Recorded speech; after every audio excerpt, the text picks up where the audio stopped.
as this continues to unfold, Ukrainian immigrants living right here in New York are glued to the latest developments. Yeah, the East Village has a large Ukrainian population and is home to the popular restaurant Veselka, owned by Jason Burchard, who actually joins us this morning to share his view on how the community is holding up. Good morning, Jason. Thanks so much for being with us. Good morning. Thank you for having me. So your restaurant, it's really a staple for the Ukrainian community. So what's been the reaction to the explosions that we're seeing this morning? To be honest with you, I'm speaking with a very heavy heart this morning.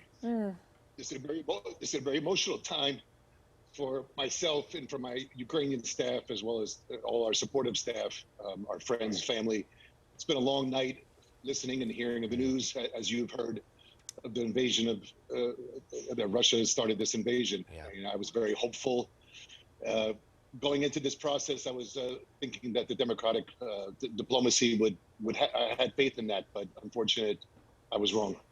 You know, and we can hear the emotion in your voice, and I'm sure your thoughts are really with so many of your family over there. But the explosions, we saw them play out across really the country last night, right? Are there any reports right now of damage that you are hearing about from those strikes? That we saw some of the explosions in Katie's reporting, and what have you been hearing? Have you been able to connect with any of your loved ones or family members?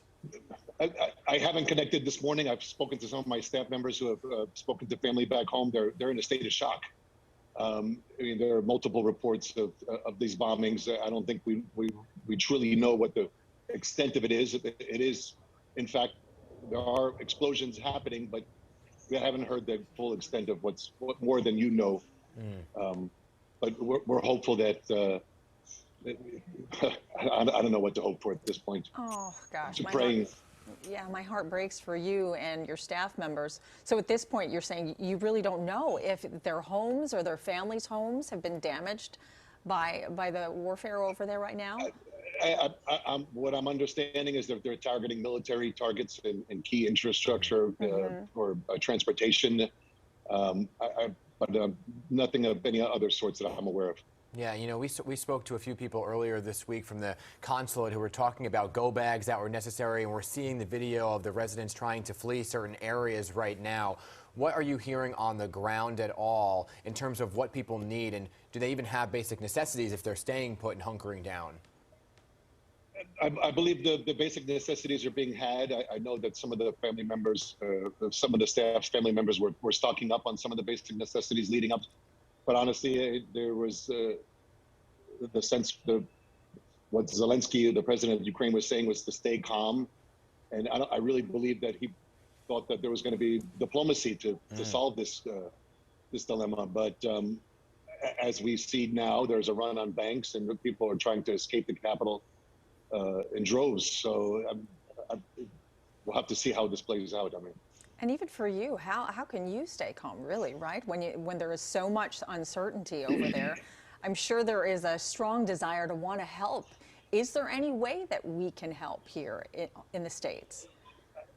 What I'm understanding, or what I'm doing my best, is trying to reach out to my elected officials at all levels to impose harsh, to put on the harsh sanctions that was spoken by President Biden. We need to keep the pressure on.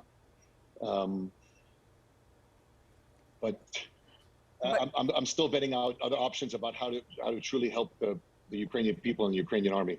Yeah. So at this, is there any way that New Yorkers can help? That's a good question. And I partnered in the past with an organization called Razum for Ukraine. Yeah. On their website, they have multiple sources of ways to donate. But I'm just keep your prayers for the people of Ukraine. Yeah, you know, and I think the best way to support you personally is for folks to really go to your restaurant, Veselka, because, you know, in times like this, we know we've covered some tragedies across the globe, and it always is a restaurant like yours that brings the community, specifically the Ukrainian or whatever that community may be, together at a time like